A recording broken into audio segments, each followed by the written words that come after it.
Good afternoon, everyone. Thank you for joining this forum at the Hudson Institute. Today we're going to be talking about NSPM-13 and the future of DoD cyber operations. Recent press reporting has indicated that the Biden administration has launched an interagency review process, paving the way for revisions to a Trump-era national security presidential memorandum. As we'll hear from our guest shortly, NSPM-13 is a key authority that enables certain cyber operations and delegates certain authorities to the Secretary of Defense. But first, let me introduce my guests. Today, we're joined by Alexei Bulazel. Alexei is a computer security researcher who most recently worked at the National Security Council and the Cybersecurity Directorate. He's also a participant in Black Hat, DEF CON, and Recon. Our next guest is J.D. Work. J.D. is a professor at the National Defense University, and he has over 2 decades of experience working in cyber intelligence and operations, both in the private sector and for the U.S. government. Lastly, Joshua Steinman, who's a former military officer, but Josh also spent 4 years as the senior director for cybersecurity at the National Security Council, where he was the principal architect of National Security Presidential Memorandum-13. So with that, we'll jump right in. And I think the best place to start is covering what NSPM-13 is and what it isn't. So Josh, do you want to help us understand what this NSPM is? Yeah, thanks, Ezra. It's great to be here. Thanks to Hudson Institute for hosting us. So when we first came into the National Security Council in early 2017, we did a full review of sort of what was happening and what wasn't happening.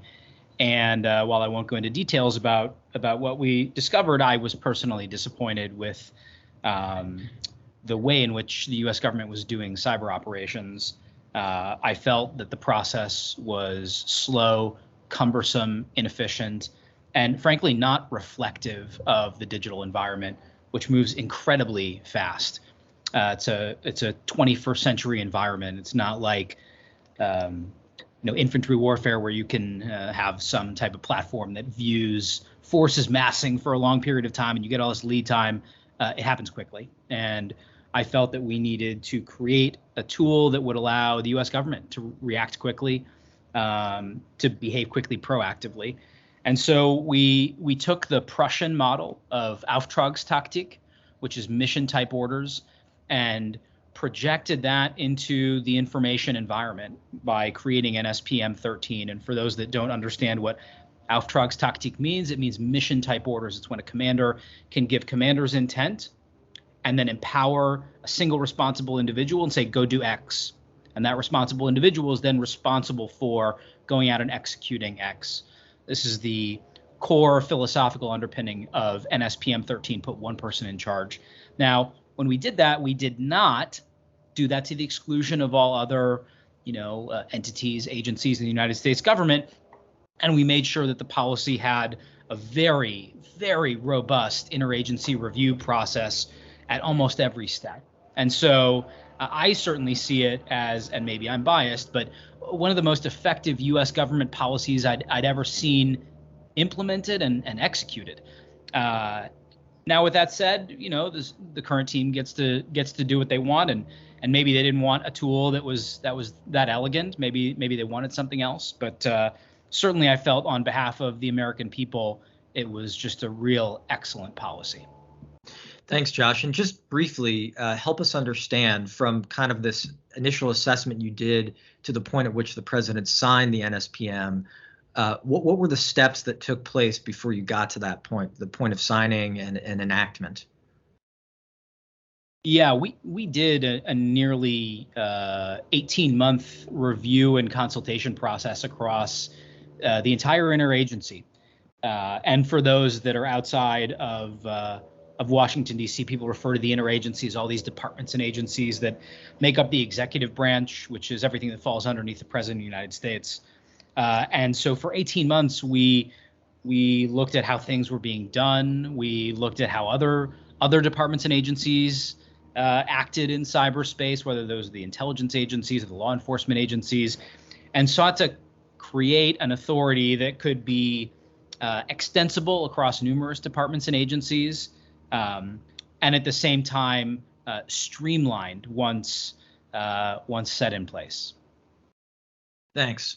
So I think one of the important things that you hinted at is really what this meant for the Department of Defense, and specifically Cybercom, in terms of how it receives orders, but also how it executes upon those orders. So I'll turn now to JD. JD, we've spent billions of dollars since Cybercom was stood up. What does this authority mean for Cybercom? And I guess, if you could contrast for me Cybercom before NSPM-13 and Cybercom after NSPM-13. Sure. And I'll, as always, caveat my views are my own and don't necessarily represent that of the Department of Defense or any other government agency. However, when we're looking back on the history, we acknowledge that when we stood up Cybercom, we were building an instrument to do something that hadn't really been done before at the scale and complexity we were seeking to play at. And when we built it with a set of assumptions. The first of these assumptions would be that it was a break glass capability, that it was to be used largely, if not exclusively, for wartime missions. But in no other warfighting domain is Department of Defense used only when the war starts. You have to be present in a theater, you have to be present in a domain, you have to be maneuvering, you have to have presence that reassures allies, that provides intelligence, that provides the ability to shape battlespace conditions before the fight breaks out.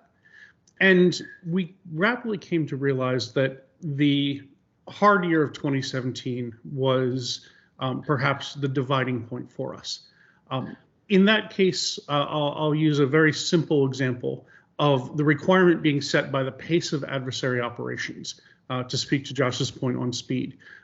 We talk about how long it takes a supporting element to respond to a request to provide capability. Well, in the case of WannaCry, private sector actors, antivirus firms and other folks with telemetry saw the initial destructive malware being deployed across existing DPRK attributed infrastructure they had previously attributed to the DPRK.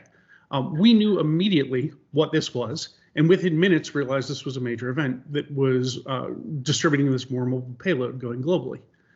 It effectively required a single-digit minute number option for intervention if we were going to stop that distribution of that malware. There was no way within existing government structures, no way within existing public-private partnerships to provide an intervention option under a scenario like this. And when I say that this is the standard, if not faster, that's a really radical thing for any government policy structure, particularly because in the world before revision of authorities, we saw decisions being pushed off months upon a time, being referred again and again into the process in ways that just meant no decision was being taken. If nothing else, we saw the change was to create a decision off-ramp where a vote would be forced and only those that had equities in that position would vote, as opposed to everyone that might have a theoretic position or a viewpoint becoming involved in that matter. Josh, do you want to comment on how that equities process worked? Yeah, absolutely. JD has alighted on probably the biggest frustration that I had when I was coordinating this entire apparatus on behalf of the president, which is that everyone got a veto except no one was responsible. And it was absolutely maddening. I had come from Silicon Valley, and then before that, I was a junior military officer. And to see an apparatus that was unwilling for bureaucratic reasons to aggressively go out and defend the American people was just unacceptable in my opinion, which is why we had to step in and craft a new policy. So now, crafting that new policy, that didn't mean that all of the reins came off. We see from at the time the DoD General Counsel Paul Nye's remarks, public remarks, that really this was about delegation of authority, but it wasn't a blank check. And Alexei, as a director at the NSC, you really were in the trenches of running this interagency process. Talk to me about how this coordination works. I mean, was the president really just delegating without a consistent ability to monitor his presidential authority? No, so the interagency process is a robust process where a variety of departments and agencies, again, comprising the executive branch, get together to deliberate and come to consensus. Generally, it's going to start at the level that I was at as a director on the National Security Council, convening those meetings and bringing in all the department and agencies that are stakeholders. It's going to percolate up to the senior director level, to Josh, who was my boss in the cybersecurity director at NSC.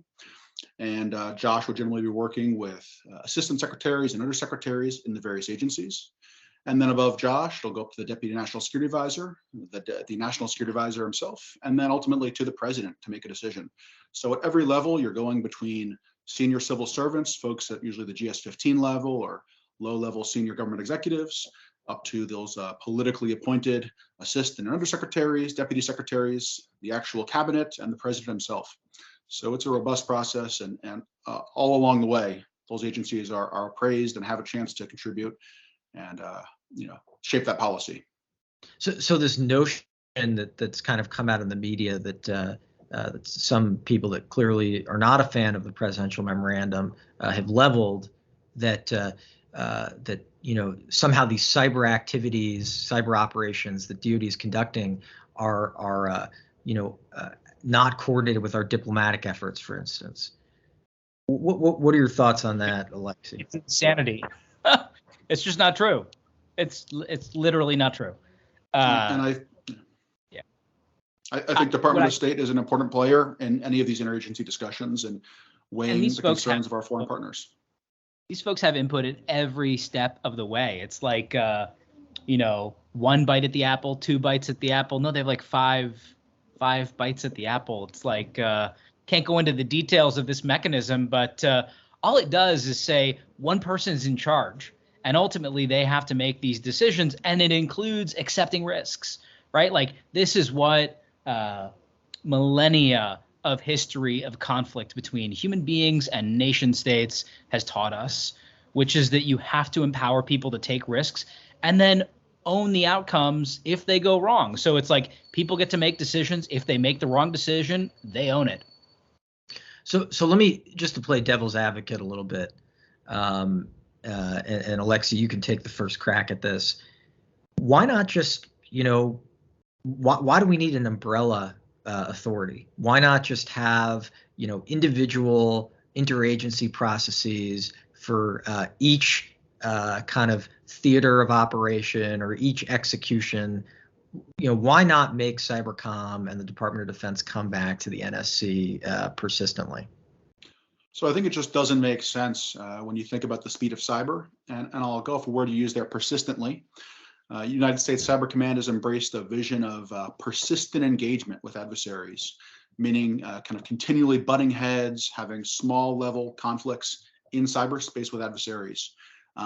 Generally in cyber operations, they're happening in a so-called gray space. A foreign actor might go compromise servers in a third-party country and use that server as a kind of a platform to then launch attacks in the United States. And we need to meet the adversary on the battlefield, wherever it may be. Maybe it's not directly in country or in their networks. So it's important to have the authorities to persistently engage. Another term that's often used is defend forward. The interagency process, which takes weeks to months to sometimes years to come to consensus, is not a mechanism that's fast enough to do that. So, JD, I know when we were thinking about doing this panel, this was something you felt strongly about. This need, this idea that that the timing in cyberspace is not conducive to a long, drawn-out process. Do you want to talk more about that? Sure. A lot of the competing theories of victory that inform the objections to the current policy structure are based around the idea that we can have Cybercom and other instruments as a fleet in being. The idea that we have this reserve capacity that we can choose to intervene with at some long lead time, at a time and place of our choosing. And that's not necessarily an inappropriate view of how to think about power in the environment. It's just not a view that is aligned with a post-industrial age organizational structure of how the adversary is operating. It's also not a place where we can say we intervene only at one moment when several of the problems are cumulative in nature. It's not merely that we are worried about crisis moments and the lead up to a crisis. It's the fact that we have crisis that develops over months or years of cumulative adversary action, where they are establishing positions, oftentimes in ways we do not see or do not understand. And it is only at the last minute that we become aware of how compromised, say, a foreign partner might be by an adversary that has riddled their networks with malware, and is then using that to stage against US critical infrastructure. Or where we're considering a conflict scenario where we would like to see the events not develop into a shooting war, but we have removed our options to shape that before the outbreak of hostilities. And we get into some pretty weird moments when folks are advocating alternative viewpoints without considering how the operational realities on the wire work. We have some really bad analogies in this domain. And a lot of folks have brought those bad analogies and start treating them like the map is the territory. And that just is not the way to conduct these things. And so I think what you're getting at is preparation of the environment. Just like in the physical world, the Department of Defense takes actions to prepare the environment. In the cyber world, we also need to take actions to prepare the environment. Josh, I know this is something you considered heavily. So how, prior to NSPM-13, how do people view this issue of preparing the environment in cyberspace? And was this one of the major roadblocks to conducting effective cyber operations? Yeah, thanks, Ezra. Like I said, everyone had a veto before NSPM-13, and it was just not a recipe for success. And so even when folks had good ideas, like, hey, why don't we do X or Y or Z, to even propose those things or get started, and Alex and JD could speak more to the operational realities of what preparation looks like. But even to begin itself was considered something that needed to be vetted through the interagency. So while I can't get to specifics, you could imagine that the lead time required to conduct an operation in order to get policy approval was measured in the months, maybe even years. And that's not the way this environment works. That's not the way digital, the digital environment operates. You have to be able to operate at speed, which is why we crafted the policy the way that we did, in such a way to empower, while at the same time balancing out those interagency concerns. And I think you really see the importance of acting with speed, especially now with the Ukraine crisis brewing. Obviously Russia is a very advanced cyber actor, and this idea that somehow, at the initiation of hostilities in Ukraine, we could wave a wand and then all of a sudden have cyber abilities in place to defend is just not reasonable. JD, Alexei, do you want to kind of talk about kind of what Josh was getting at, that you have to be there ready to go? Sure. I think the greatest example we could speak to is the one that just took place. We had immediately prior to the kickoff of the invasion, unprecedented disclosure between multiple allies involving multiple elements of the U.S. government, describing a capability known as Cyclops Blink that was not previously known to commercial industry. And this is incredibly important. Many of the prior crises started with a broad base of commercial cyber intelligence knowledge that government amplified or echoed or added to through its unique capabilities later. In this case, private sector was essentially blind to what was to all technical indications, a follow-on capability to an earlier GRU implant that had been pre-staged for a variety of operations for adversary intent, malicious purpose. This had previously included potential compromise of toxic industrial chemical facilities, potentially resulting in chlorine release. It had been in a lot of other very dangerous and difficult places. Had this been allowed to operate in the opening hours of the invasion, it would have potentially not only impacted Ukraine more heavily, but it could have impacted NATO partners and other entities.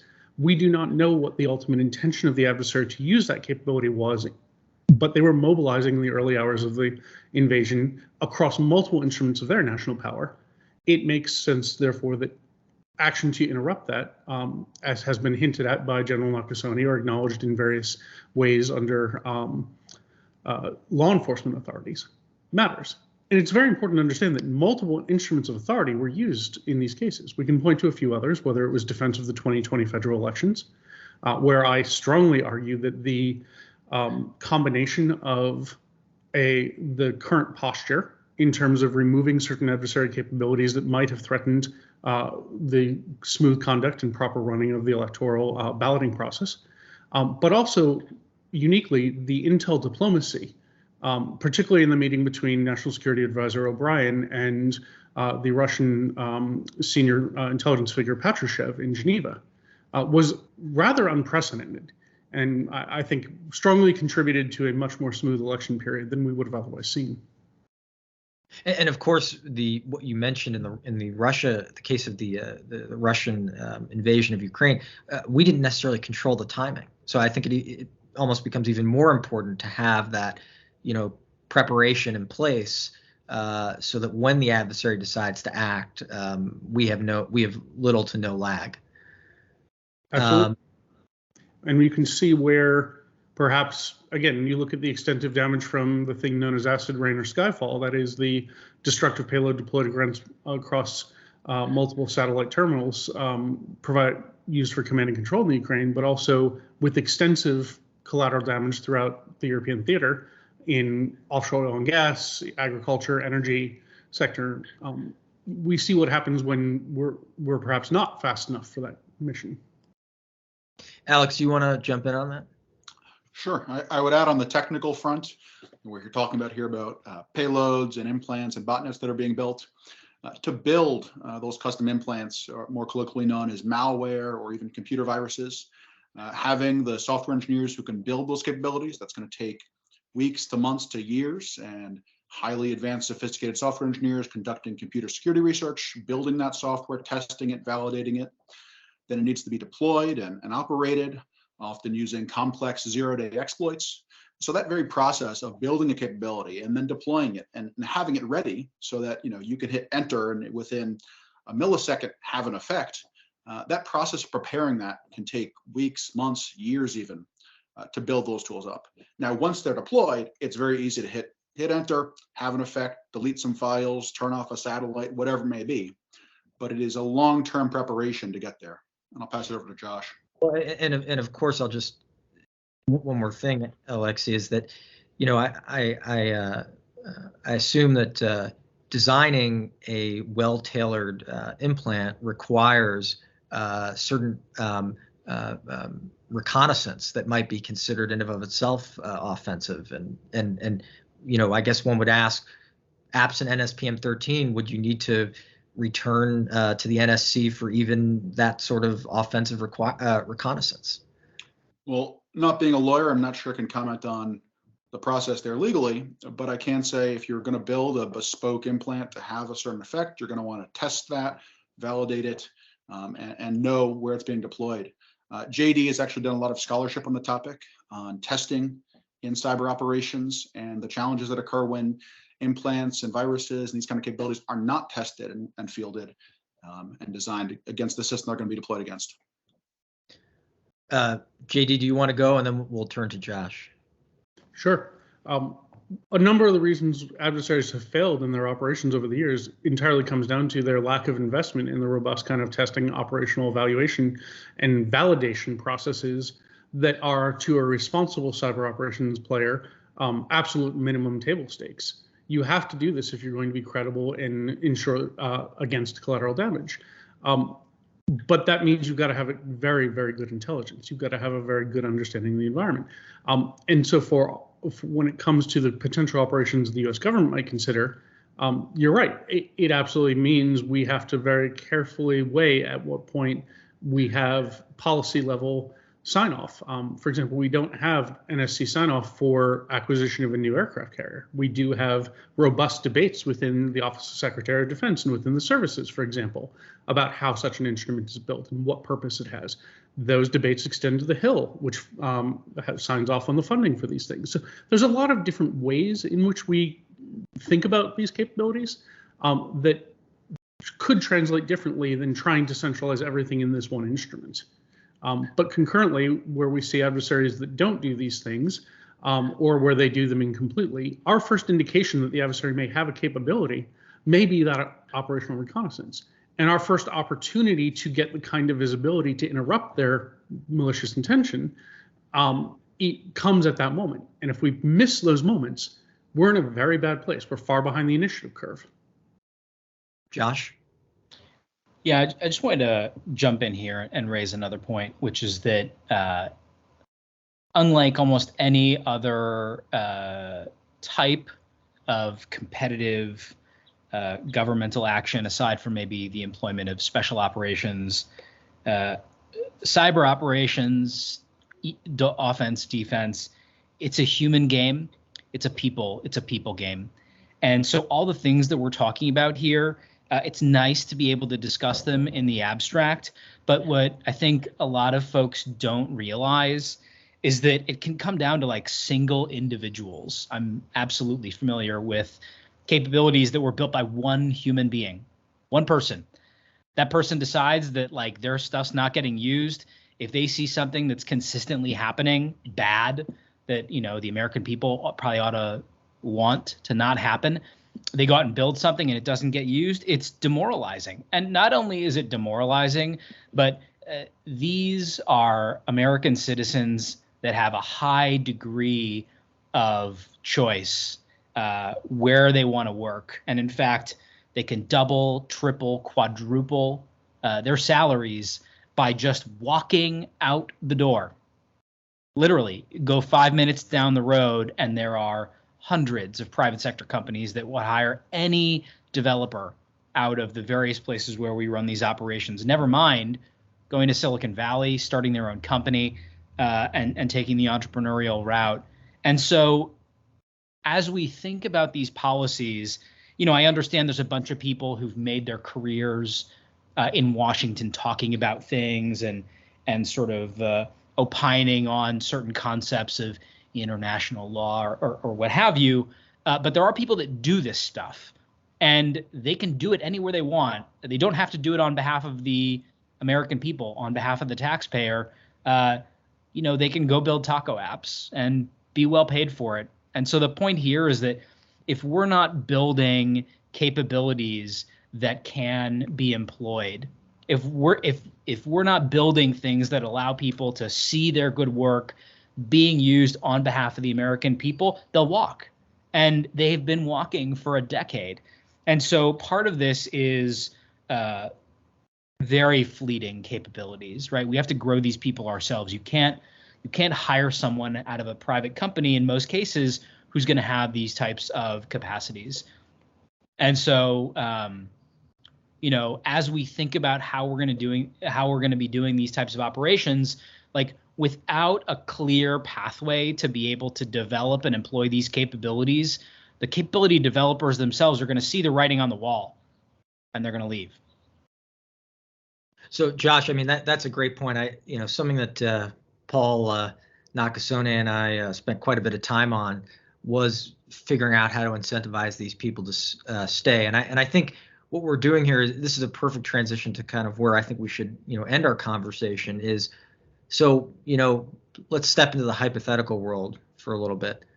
NSPM-13 goes away, or the delegation goes away. What happens next? Josh has put forward this kind of, potential drop in morale. But what are the actual beyond the drop in morale and loss of talent? What are the effects of this, both on the government as we are facing down a emboldened Russian predator, and China, which is just kind of sitting back and watching everything to see how things play out.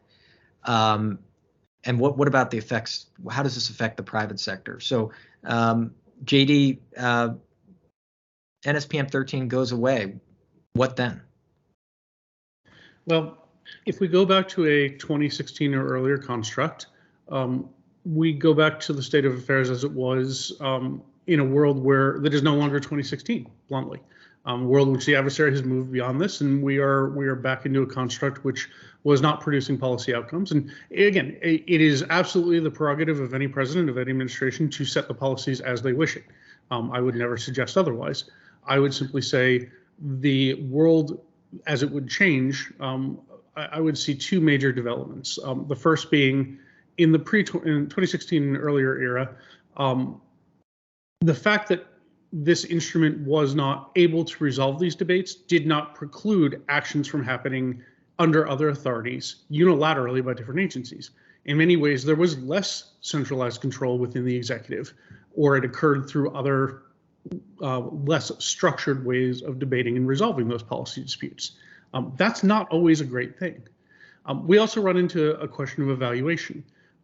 My colleague Jay Healy, for example, has spoken aggressively about the fact that we've invested heavily in this new model of persistent engagement, this new doctrine. We have the authorities that enabled it.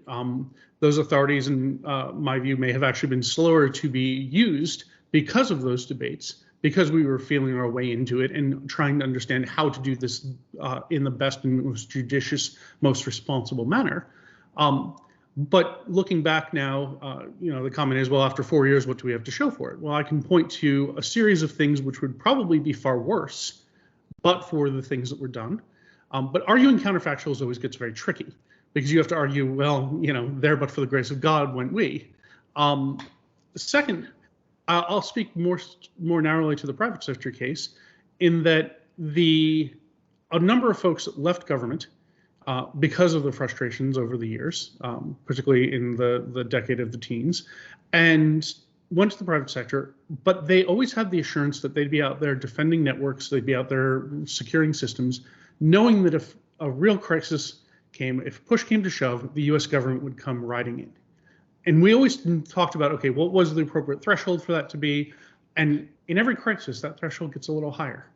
We're a little less likely to intervene. We're a little more reluctant. We transfer more cost and more moral hazard to the private sector. And along the way, some very powerful organizations made decisions, particularly in the wake of Sony, that they would never allow their organization to be Sony, to face a nation state action that effectively took them off the board. And they created their own capabilities to intervene, and to do so in ways that, frankly, the current debate does not well capture. We have some very simple and facile arguments about what hackback is and what it looks like that have nothing to do with how real capabilities have been built and bluntly are being used in the private sector. I've long argued that more private sector counter-cyber operations have been executed than were ever planned within US government. And that's a pretty dramatic and aggressive statement. But it's also one of the reasons why I think that much of our hand-wringing over what could go wrong under US government operating authorities does not take into account a heavily engaged environment that as it stands in reality, what it really looks like in 2022.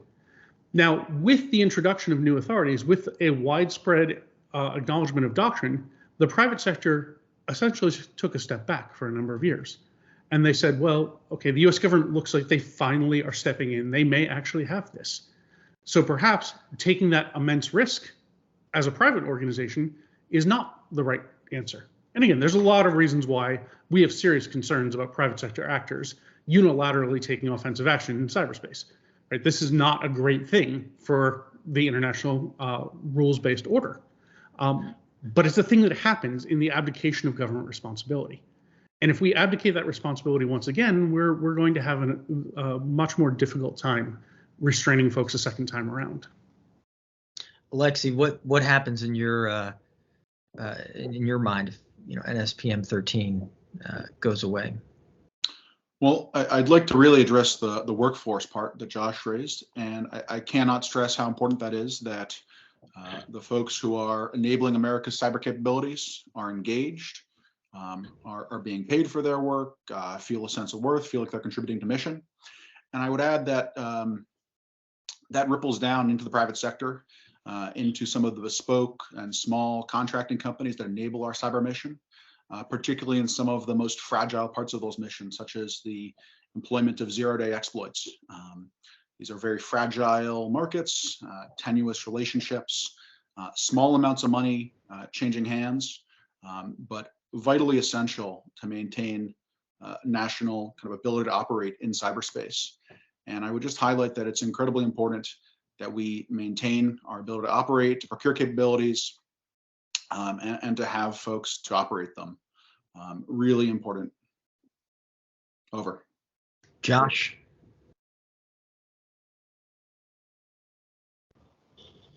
Yeah, I mean, like I said, the whole reason why we went after this problem was because it's a 21st century environment. It means we need to have tools that allow us to make decisions at the speed at which the environment evolves. And so my number one concern here is that we go back to decision making by committee, which is a recipe for inaction. It's not going to work. It hasn't worked before. I've personally never seen it work in the U.S. government. You could say my experience is limited, but I've never seen it work. And so I think the American people ought to have tools that work. Yeah, and Josh, I remember one event in particular from our time at the NSC where, and I won't say the specific kind of situation that brought this about, but where everybody was in the room talking about military options to deal with a very immediate threat, and they turned to you and they said, well, what are our cyber operations? Actually, I think Paul Noxoni was actually there as well, or may have been his predecessor. But and do you remember what happened when I mean they broke the news to everyone? It was dead silence. Yeah, it's like everyone thinks that you can download these things like from an app store or something.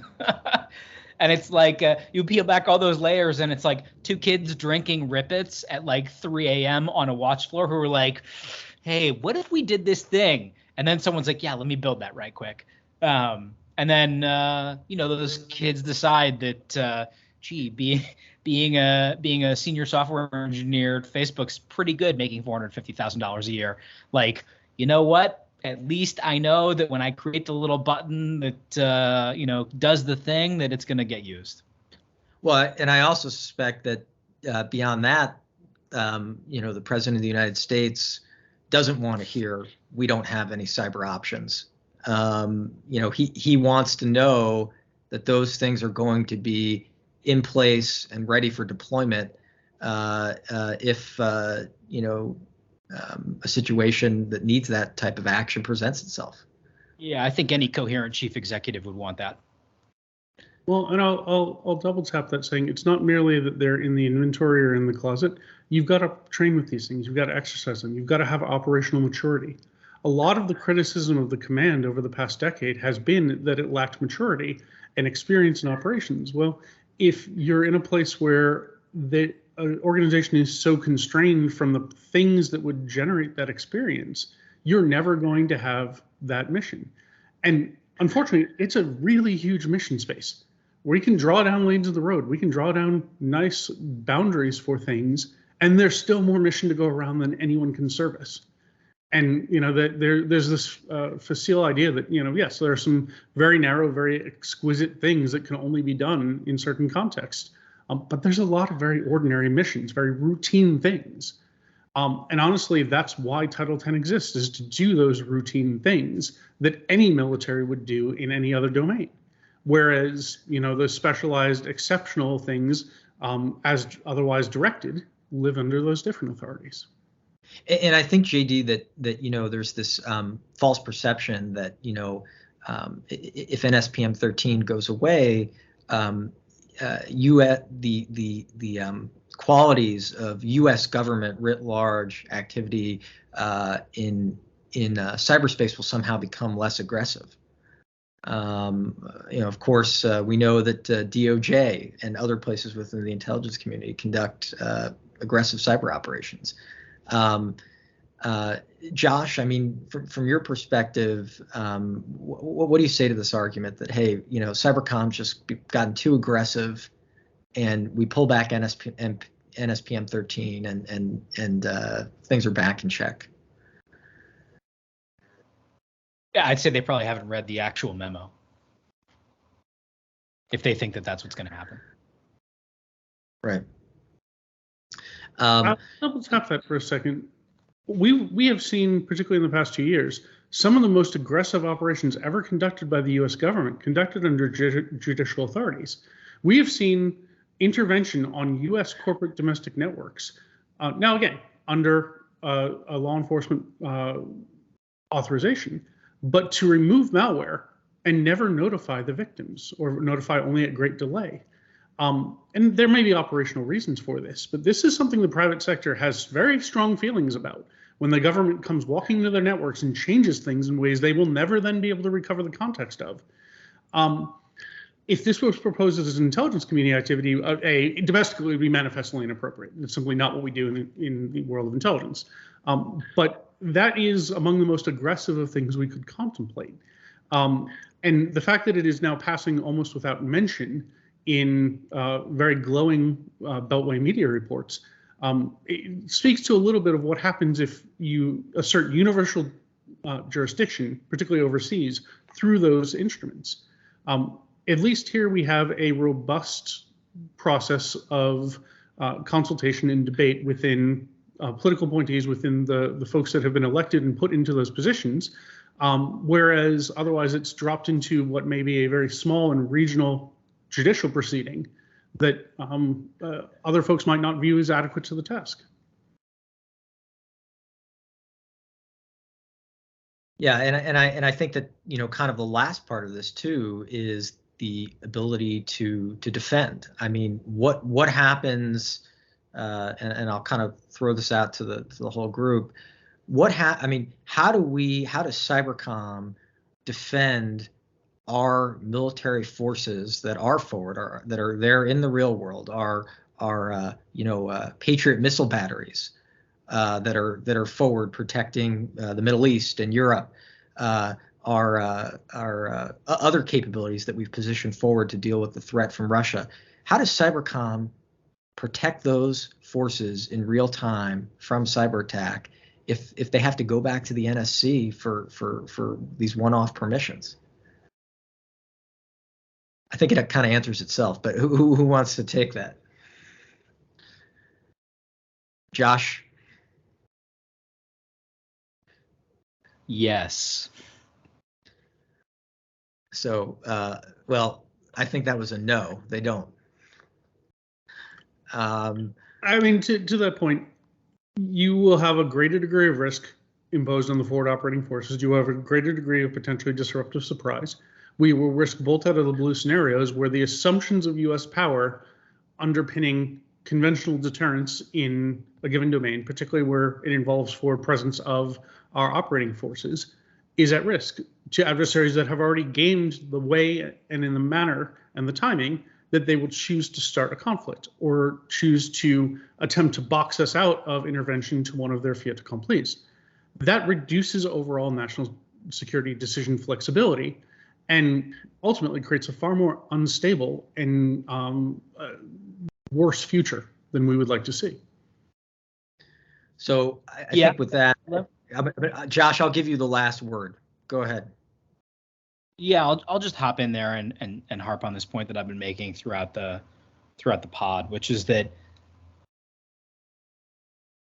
speed of decision and speed of action and speed of execution is the thing that in my book is the number one determiner of success in this environment, right?